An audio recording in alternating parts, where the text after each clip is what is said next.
Ja, jarraitu ezagun hau aztertzen ingeniari elektrikoak bezala. Erresistentzia bat, honen errendimendua bajua izan behar da. Aztertu dezagun ze potentzia dago hornitzen sistema bateko iturria eta ze potentzia ilegatzen den honuntza. Gauzak hemen aldakorrak dira, beraz, adibidez, aztertu dezagun honek ematen den potentzia minimoa. Potentzia minimoa emateko egoera zein izango zen. Osea, PI min egoera zein izango zen. Pues berak, tensio minimoa izatea ez? Izango zen, ez da? Bai. Eta intensitatea, hau finkatuta dago, intensitatea finkatuta dago, zeren hemen 5 voltio ditugu. Beraz, potentzia minimoa izan behar da, hau daukagunean, VDC minimoa daukagunean. VDC min, itxuen bai, bider, potentzia, tensioa, bider intensitatea. Tensioa, bider ematen duen intensitatea. Hau finkatuta dagoenez, beraz, eman behar duen intensitatea da, IR hemendik pasatzen dena. Dala, hau, ken hau, osea, VDC min, ken VZ, zati kalkulatu dugun R, diseinatu dugun R. Hoiz izango, zan potentzia, bera dagoenean, kizkurturaren minimoan, edo bateriaren tensio minimoan, eta bateratzen da, 25 batio. Aztertzeagatik, edo jakiteagatik. Horin, maximoan dagoenean, ze potentzia dagoen baten. PI max, orduen izan behar dugu 20 voltio, VDC max, bider intensitatea berdina. Osa, intensitatea, honi, hemen erresistentzia hartatik pasatzen dena, kasu honetan orain hau max, gen VZ, zati R, eta hor, 83 batio. Vale, pues potentzia horren tartean dabile ematen egoeraren arabera.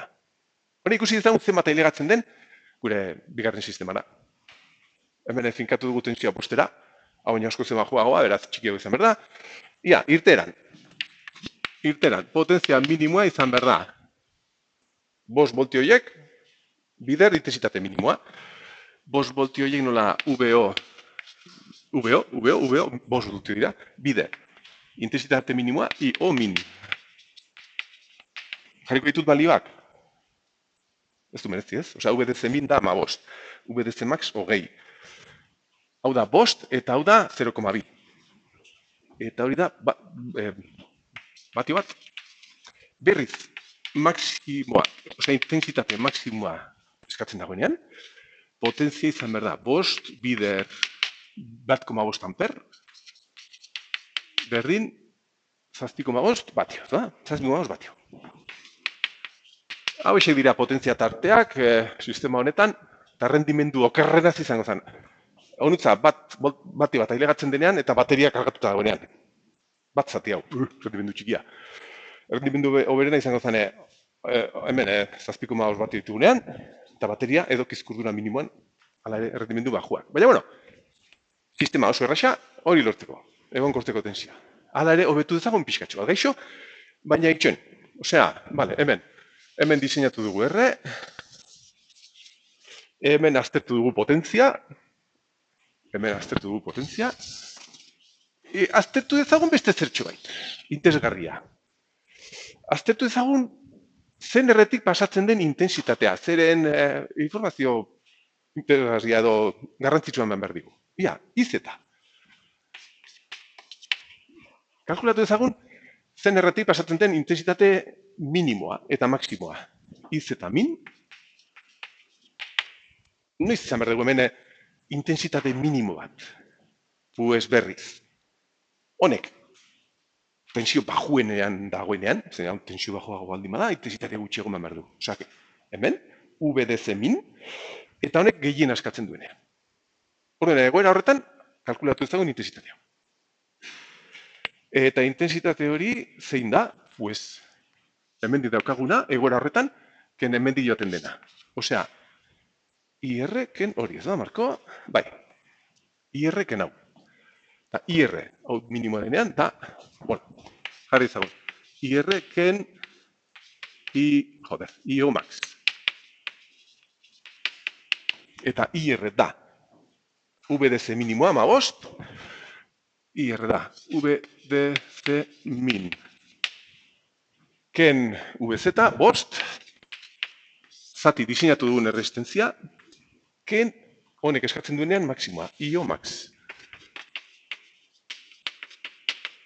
Osea, deskargatuta dagoenean, eta honek gehien eskatzen duenean hemen intensitate txikiena. Eta hau, atera zait 0,7 amper. Osea, 170 miliamper. Vale, bien, vale. Baina begiratzazue, hau. Begiratzazue, hau. Kizkurduraren masimoan dagoenean, edo bateria masimora dagoenean, eta honek bakarri 0 amper eskatzen dituenean.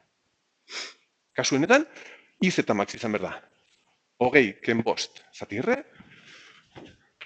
20 ken 5 zati R, ken 0,2, IO min. Eta hau ateratzen da, bakizu zen bat. Hau, begira.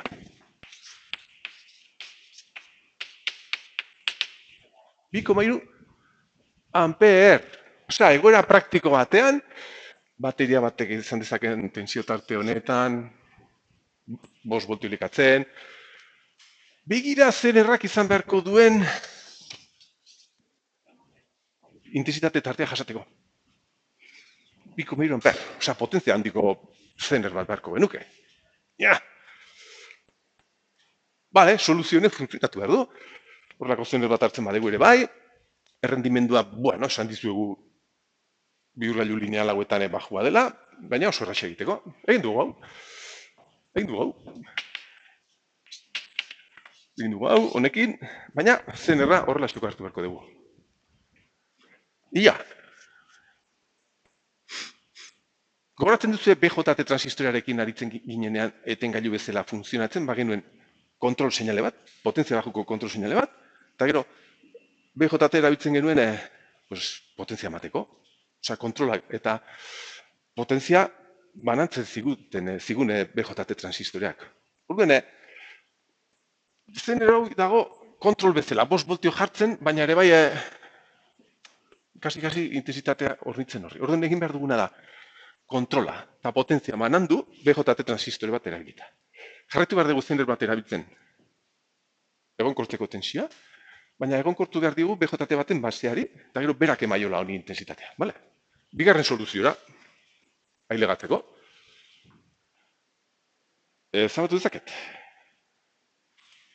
Horrutzaino, bigarren soluzioa marrazteko. Eta talontako ariketak horrela izan behar dira, zirkuito hauekin. Bigarren soluzioa.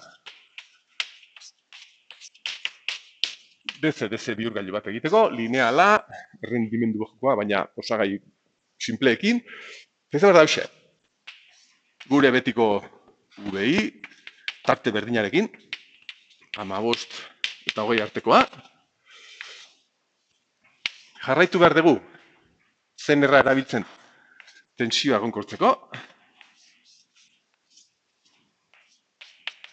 Jarraitu behar dugu zener hori polarizatzen erresistentzia batekin. Baina orain, tensio hori erabili behar dugu transistore bipolar bat konektatzeko, eta berak emateko irterako zirkuituak behar duen intensitatea. Hauxe izango zen. IO, 0,2 eta 1,5 amper artekoa. Hemen behar dugu VO berdin 5 voltio, egora berdina da. Baina, zenerrekin bakarrekin beharrean, honekin. Demagun transistore honek beta ehun duela. Eta hasi gaitezen haure, diseinatzen eta aztertzen horregin duen bezala. Lehen da bizti kalkulatu dugu R, gero hasi geha potentziak eta kalkulatzen. Egin dezagun anireski berdina, bakarrik ezagutzeko. Hasi gaitezen R hori diseinatzen. Bueno, lehen da bizti bez eta itxen.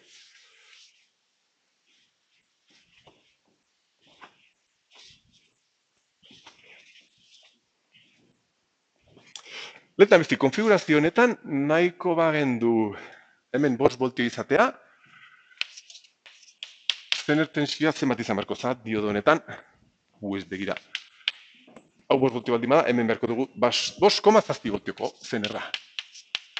Egonkortzeko 5,7. Ideia da, transistore hau aktibo egotea, 5 voltio hauetatik hemengo 15 eta edo 20 tarte hortan hemen aktibo dagoenean UVC horretan erortzea, honek muelle bezala egingo zuen. Funtzionatu behar du. Aktibo egon behar da, zeren hau 0,2 baino altuago izan behar da, beraz, aktibo, fijo, BJT aktibo, aktibo dago, aktibo egon beharko da, eta horrelaxe da. Aztertu ezagun, venga, VZ diseinatu dugu 5,7. Orain diseinatu ezagun R, lehen egin dugun bezala, eta ideia izan behar da hemen ere, beti diseinatzea R bat, ez oso ondia baldin bada intensitateak txikiak izan behar dira. Hemen behar dugu beti intensitatea bat horrelaxekoa. Behar dugu beti IZ positiboa. Eta hori baldintza hori erabili behar dugu errediseinatzeko. Orduan, ia. Egoera okerrena, intensitate horren ikuspegitik. Egoera okerrena berriz zein izan behar da. Berdina, leheno berdina. Egoera okerrena, honen ikuspegitik.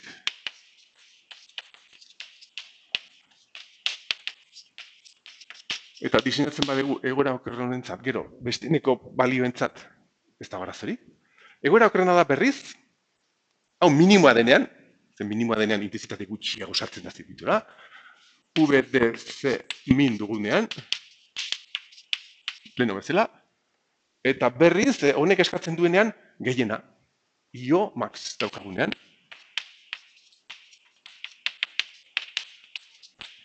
Hoxe da. Hori da, goera berdina da. Orduan, aztertu ezagun, no? R izan behar da. R, hemendik gutxienez, etorri beharko da, egoera horretan honek behar duen intensitatea. Venga, vale, R orduan izan behar da. Hau, ken hau, VDC min 15, ken VZ, 5,7, zati zer? Zati zer? Esan dugu intensitate hau dela maksimoa. Baina orain begiratzazue daukagu BJT transistore bat. Leheno intensitate guzti hau, 1,5 amper, hemendik etortzen ziren. Orain BJT transistoreak egiten diguna da, hemendik etorri beharko dena da, hori zati beta. Gutxi gura bera. Hau da IE. Beraz, aktibo dagoenean, IB da IE zati beta gehi bat. Beraz, egoera okerrenean, errezistentzia horrek eman beharko du intensitate bat, gutxienez hori dela, IO max, dala IE zati beta gehi bat. Eta transistorari esker eta hori esker haurein txikia bat eratzen da. Handiago barkatu. Eta hori ateratzen zait, jarritzagun, 628 ohmio. Handia bat eratzen da, intensitateak txikiagoak direlako. Nahikoak dira, intensitate txikiagoak izatea, baseko intensitateak gabiltzalako erabiltzen, hau polarizatzeko. Gero potentzia honek eman behar dio. Beraz, berriz, hori izango zen, egoera okerrena, errezistentzia horrekin, hau minimoa denean, eta hau maximoa denean, justo, hau igual zen egoteaz utziko zuen. Beraz, diseinatu behar dugu, hau izango zen R max. Diseinatu behar dugu R, 0,9 bider R max. Eta hau da, 578 ohmio. Horra, diseinatu behar dugu. 575.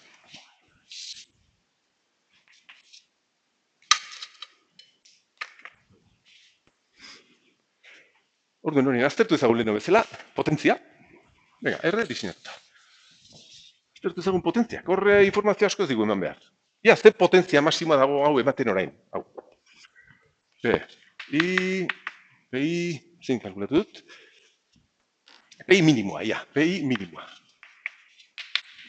Hau noiz dago potentzia minimoa ematen? Pues ia, bere tensioa minimoa denean, VDC min, eta noiz, eta hau intensitate minimoa daukagunean, ez da? Hau minimoa daukagunean.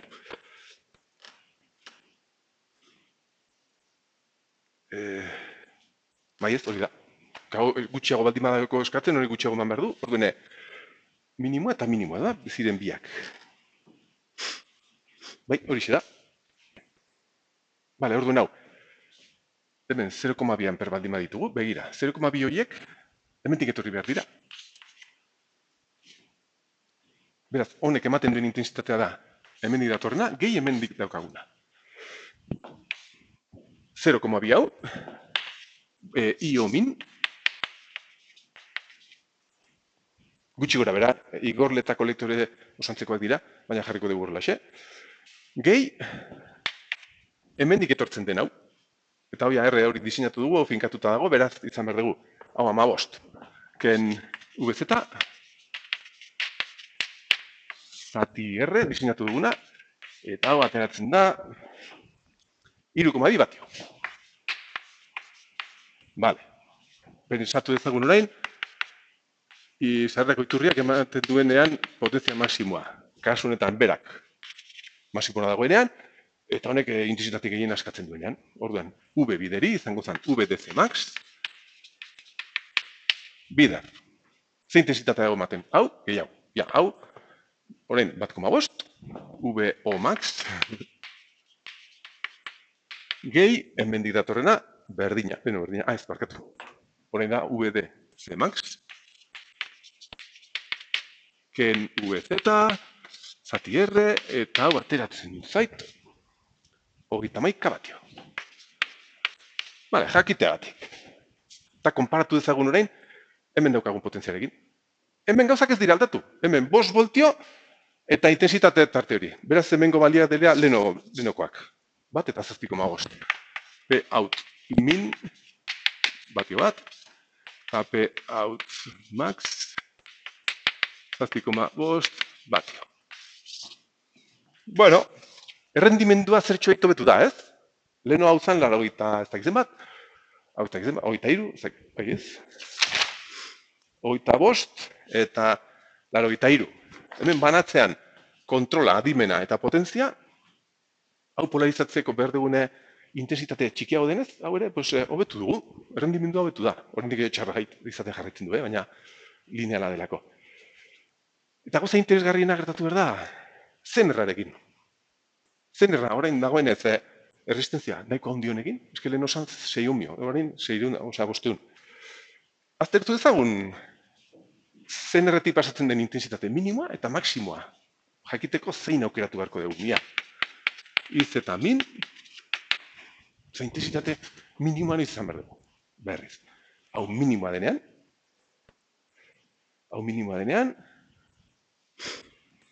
eta hau maksimoa denean, hoi da, hau minimoa denean, eta gehien askatzen duenean. Orduen, iz eta min izan behar da, hemen izan behar duguna, hoi izan behar dela, hau, VDC min, bai, VDC min, ken VZ zati R, ken, erresistenziak ematen duen intensitate guztia, egoera okerren horietan, ken, hau maksimoa denean,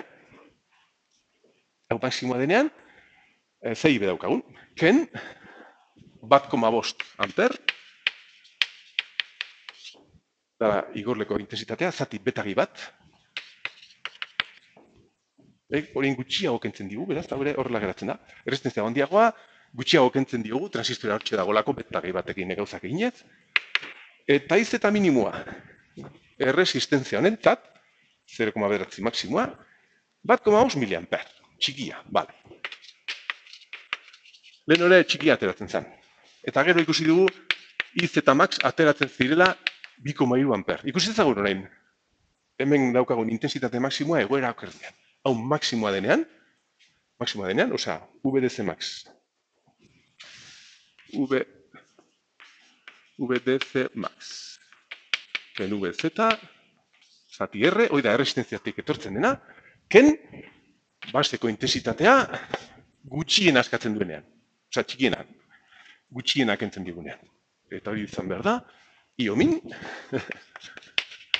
0,2, zati 101 bat. Eta hau lehen ateratzen zen 2,3 amper, eta orain, bakizu, ez bat ateratzen den. 23 miliamper. Aha. Informazio elegantea. Orain, aukeratu beharko genuken zenerra konfigurazio honetan, miliamperreko intensitatea jasan beharko ditu. Ez, 2,3 amperratekoak. Banatu dugu potentzia eta polarizazioa. Vale, ordene, bigarren soluzionetan. Hau hobetzen da, eta zenerraren potentzia ere asko zebakoagoa da. Eta guzti hau dena, hau egiteko. Hemen, hau sartzeko, eta irtegan 5 voltio izateko.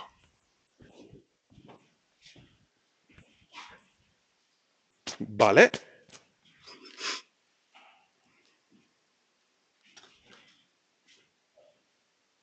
Orain, oinarrizko ideia hau izango zen. Orain jarri behar dizkiogu zirkuita haueri hobekuntzatxoren batzuk, ja, komerzializatzeko. Eta gero, merkatuan aurkitu dezakegun txip komerzial batzuk erabiltzeko. Bale. Eta gero, azkeneko eskeman guztia batera jarriko dut, baina txip komerzial horren eskematxoarekin. Hemen zen izan da ezberdintasuna lehendabiziko soluzioan eta honetan gauzako betzeko. Hau ez? Hemen hau polarizatzeko behar dugun intensitateak dira. Kasi, hau zati hau. Txikitu ditugu pila bat. Hobetu dezagun hau. Ideia hau. Hobekuntzak. Venga. 9,5. Aztu zait. Hobekuntzak.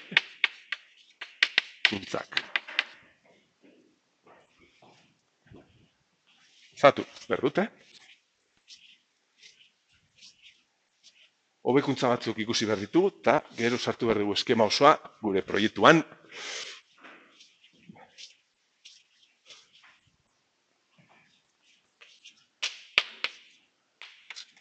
Hobekuntzak.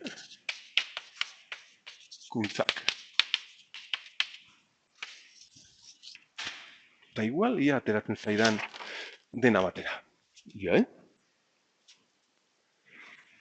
Venga, bai. Osea, bigarren soluzioan hobekuntza izan da transistore bat erabiltzea. Beta zuelako 200 aplikazionetan, joder. Hartu dezagun beta handiago daukaten transistoreak. Bale, hasten behar begiratzen. Eta badago konfigurazio bat elegantea, egiten dela horrelaxeko bi transistorekin, helburua delarik bakarrik beta asko zea handiagoa egiteko. Darlington transistoreak ez da egiteko sinituen. Begira. NPN transistore bat. Eta gero, honen basera, sartu behar da beste BJT bat sartu behar dugu. Honen basera, sartu behar dugu beste bat. Osea, honek egiten zuen baseko intensitate bat, eta bider beta hori zan hona gauzako betzeko. Hori genuen, eta hori, basera sartzen baldin modu beste transistore bat, bak ez zer lortzen dugun hemen. Hau dena transistore bat bezala ikusten badegu, guzti honen bere beta osoa, gutxi gora bera, bider, bakoitzak egun baldin baditu, transistore guzti honen beta da 10.000. 10.000! Bagabitza, hemen pasatzen den intensitatea, zati 10.000 egiten, oza, mikroamper izateko hemen, zenrak eta polarizatzeko, eta iturriak ez emateko horren beste potenzia, gutxiago oraindik emateko. Konfigurazio honi, BNPN BJT transistoreak horrela jarrita, honi izaten zaio Darlington, bere asmakizunaren tipua, asmatu zuen tipuaren izena. Darlington. Konfigurazioa. Eta berdina egin dezakegu NPN transistore honentzat, eta kontrako transistore bat ere lortu dezakegu. NPN, hau da NPN, eta honek ere asmatu zuen beste PNP, kasu honetan transistoreak dira, itxan nola diren hauek. Nola diren hauek, marko, ia, bai.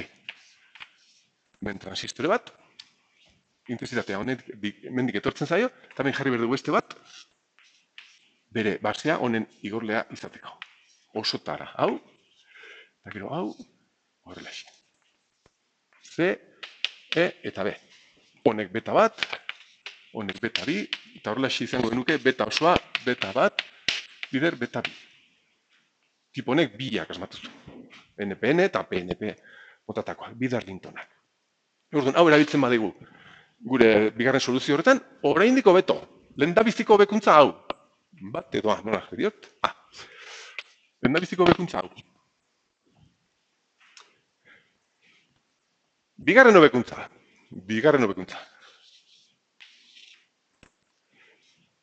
Vale. Hau kendu behar dut? Bai. Badakigu PNP bat egon daitekela. Hau beta dela beta bat bider beste bat. Izena hau dela, badakigu. Transistore hau gabiltza erabiltzen gure zirkuitoan. Transistore hau dago konetatuta zirkuitora, dago konetatuta elikadura. Zirkuito hau dakat 5 voltio. Demagun batean bateriak entzen degula. Deskonetatzen degula bateria. 20 voltioiek entzen ditugula. Eta genituen 5. Osea, orain hemen 0, hemen 5. Osea, intensitatea egoera horretan arutza joango zen orain. Joango zen bestaldera. Eta posible izan behar da, erdieroalekin egiten diren transistore hauek erretzea egoera horretan. Protekzionaz, bai, polarizazio inbertsuari babesa. Hori gertatzen bada, hau deskonetatzen badegu, hemen tensio altu baldin badegu, intensitate altu bat ez izateko arutza edo ez erretzeko, jarri behar diogu gure transistoreari, hemen diodo bat. Babesteko egoera hori bakarrik. Diodo horrek, hau ondo funtzionatzen dagoen bitartean, tensio altua dugunean hemen hau irekita dago eta honek funtzionatu behar du ikusi dugun bezala, ez du ez errez egiten. Baina, tak, haukentzen badegu eta intensitate altu bat baldin badaukagu, horrek babestu behar du. B, polarizazio inbertsora babesa. Inbertsora babesa. C. Beste egoera. Hemen daukagu gure zirkuitoa. Intensitatea askatzen. Kasu honetan, horra ez ziren, 0,2, 1,5 amper, sistema hau kanpoko sistema bada. Guk ez dugu horren beste kontrolatzen. Egoera txar bat izan daiteke, honek eskatzea intensitate altuago bat. Guk diseinatu dugu dena 1,5-erako, baina 5 amper bat batean eskatzen baldin baditu, 5 amper guzti horiek hemendik etorri behar da, eta hau erre daiteke.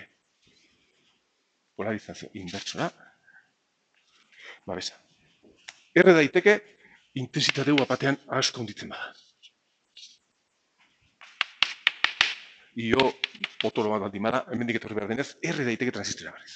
Orduan, babestu behar dugu egoera horietarako. Bakizu zer egin behar dugun? Hauxe egin behar dugu. Jarri behar dugu hemen jarri behar dugu hemen erresistentzia txiki bat, R babesa, R babesteko, RB,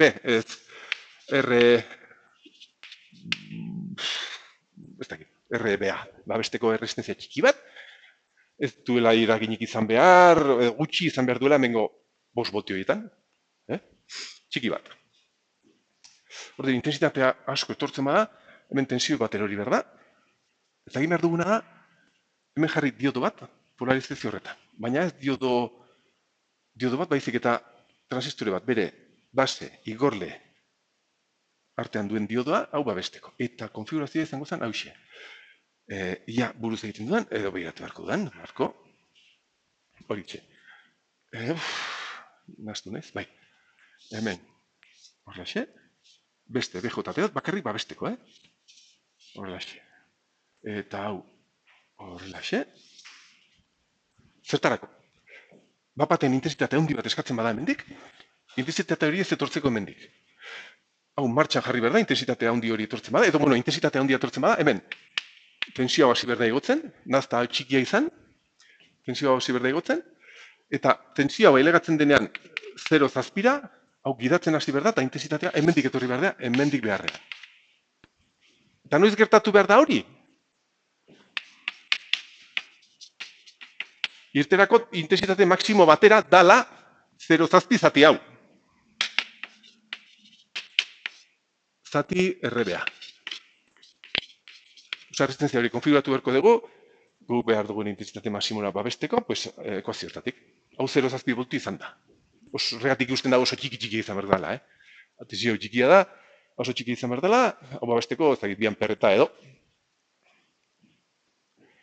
Orduen, polarizazio inversora babesa, protección de sobrecorriente, irterako korronte ondira babesa, io ondia babesa, eta ebitzango zen, A, B, eta hau C, eta hau A, Darlington, hobekuntzak, Darlingtona, dio da babesteko intensitatea bestaldera bat dimadua, eta ondia bat dimada, babesteko honekin. Eta ja, azkeneko ideia, eta kasi isiltzen naiz, agunez, pare azte.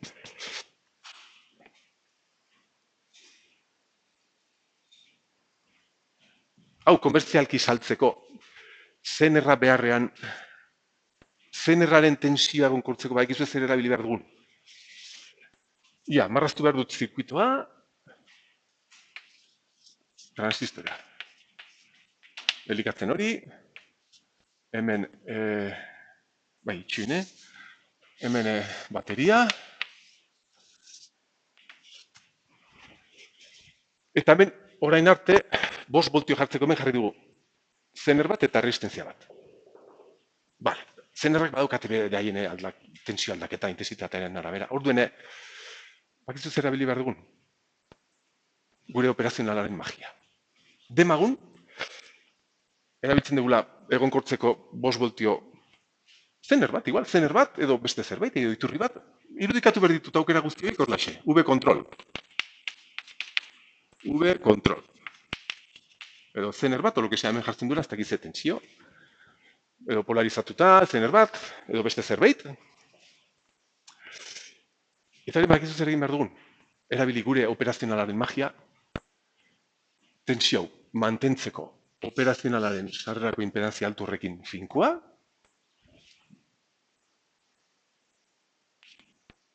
Hola, xen. Hemen berrelikadura jarri behar diogu. Eta itxuen berrelikadura igual alderantziz. Hemen ere begiratu behar dut zirkuitoa. Bai, jauna, banegon ba. Horrela xe. Hemen minus, berrekadura jarri behar diogu. Orden, tensio finko hori lortzeko dezenko zaizan dezakegu hemen, edo zenerra edo beste zerbait. Honek babestu behar digu, buffer bat izango balitz bezala. Eta honek behar duen basteko intensitatea, eman beharreak gure polarizazio zirkuituak, emaiola honek. Kasu honetan bagabitza banatzen berriz, osea, potentzia eta adimena banatu dugun bezala, orain bagabitza adimena oraindik gehiago banatzen, eta honi behar duen intensitate txiki hori ere banatzen dugu adimenaretik. Torre da, honek emaiola base intensitatea, eta berrelikadura hemendik lortu behar dugu.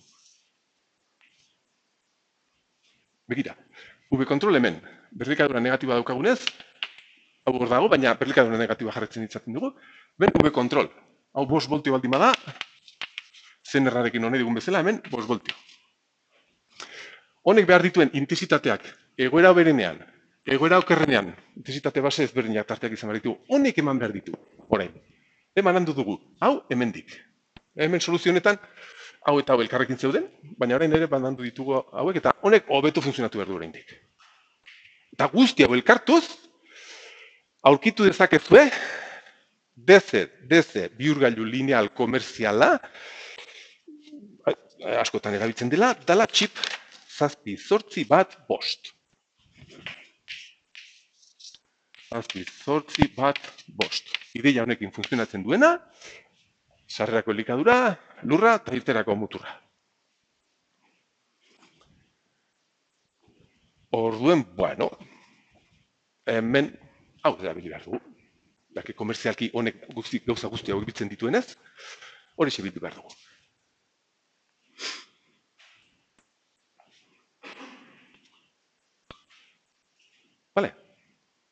bloke honek bilduko zituen gauza guzti hauek. Orduen, helburua, lortu duguna, hau izango zen. Marraztu behar dut. Dena. Saretik hasita, sarea.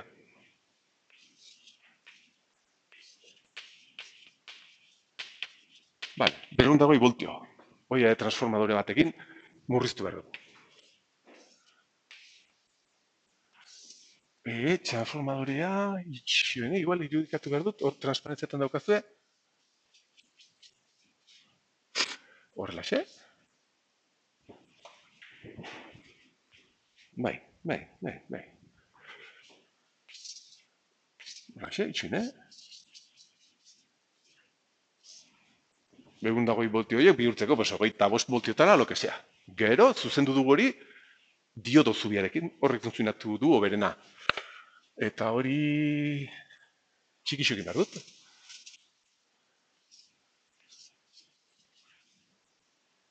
Lexen. Eta arrebeli dugu diodo zubia. Lau diodokin.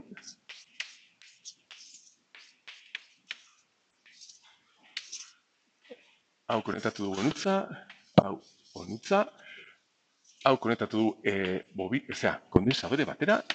Eta hemen daukagu VDC kizkurdurarekin. Hemen txizango genuke, hau.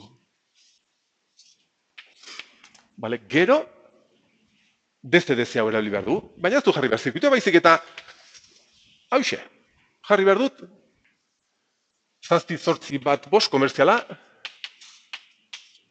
lurrera konektatuta, eta irterako muturra hori izango zen. Eta hemen ja izan behar dugu, adibidez, edo 15 voltio. Lortu dugu, bihurketa bat zaretik, transformadora bat erabilita, AC-DC bihurgailu bat, baina kizkurrarekin eta honekin egonkortze kontara, gure sistema. 15 voltio lortzeko. Minus 15 egiteko, ideia berdina izango zen.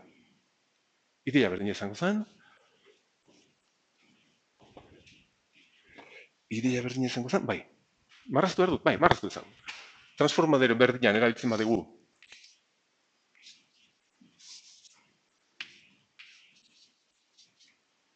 Azpirago.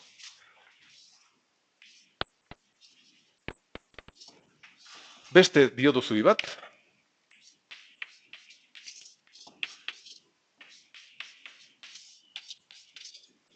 Hau onutza. Tak. Bai. Hau horrelaxe. Baina orain erreferentzia goien hartzen baldin badugu, hemen, nola esan, pikoak izan behar dira azpikoak. Hemen izan behar dugu BDC baina negatiboa. Hemen izango genuke, hau baldin bada denbora, pues ekizkurra hemen, ez dakit nola izango zen. Minus 25 voltio, hau lurra bezala hartzen badugu, referentzia bezala. Eta gero hemen lortzeko tensio egonkor bat erabiliko genuko horrelaxiko bat, baina tensio negatiboentzat, kasu honetan beste bloke komerzial bat dela, hau lurrera, eta da 7 bat bost, funtzionatzen du hau bezala, baina tensio negatiboekin, eta bere irteeran, izango genituzke, minus VCC edota minus 15 adibidez, eta hemen lurra. Eta hemen daukaztuet proiektuan erabilitu zuen iturriak, lortuta saretik.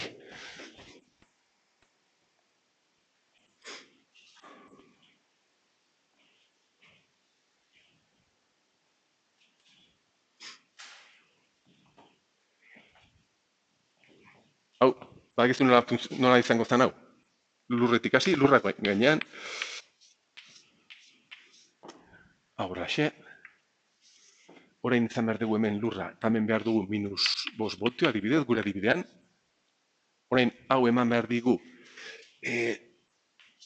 horrelaxeko transistore batek. Hemen izan behar dugu zen erra horrelaxe. polarizatu behar dugu erresistentzia hemen. Osea, kasu honetan bloke honek funtzionatuko zuen bestearen kasuan bezala, baina dena polarizatuta beste aldera, Vale, hau, tximaz. Ideia berdina izango zen, eta diseinatuko zen berdin, baina komertzialki hau izango zen, lortzeko tensio negatibo horiek. Vale? Eta hori bai. Hori nakau.